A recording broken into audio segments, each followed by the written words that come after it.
Maybe, said Laszlo reluctantly. Something else bothers me, though.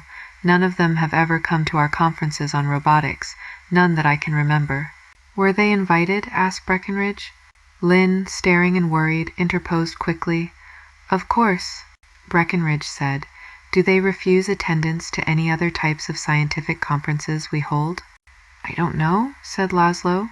He was pacing the floor now. I haven't heard of any cases. Have you, Chief?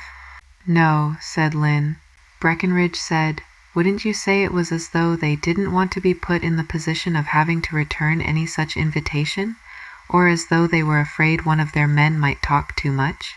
That was exactly how it seemed, and Lynn felt a helpless conviction that security's story was true after all steel over him. Why else had there been no contact between sides on robotics?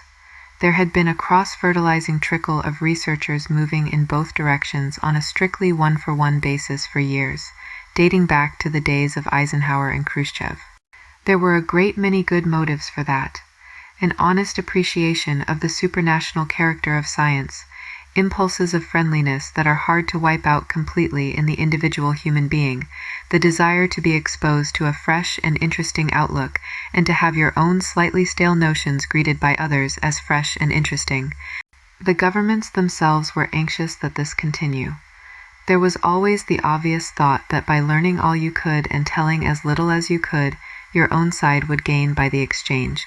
But not in the case of robotics. Not there. Such a little thing to carry conviction. And a thing, moreover, they had known all along.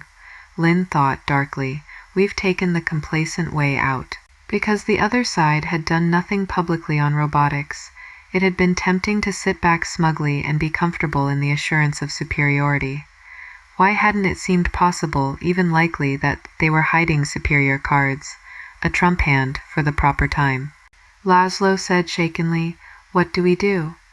It was obvious that the same line of thought had carried the same conviction to him. Do? Parroted Lynn. It was hard to think right now of anything but of the complete horror that came with conviction.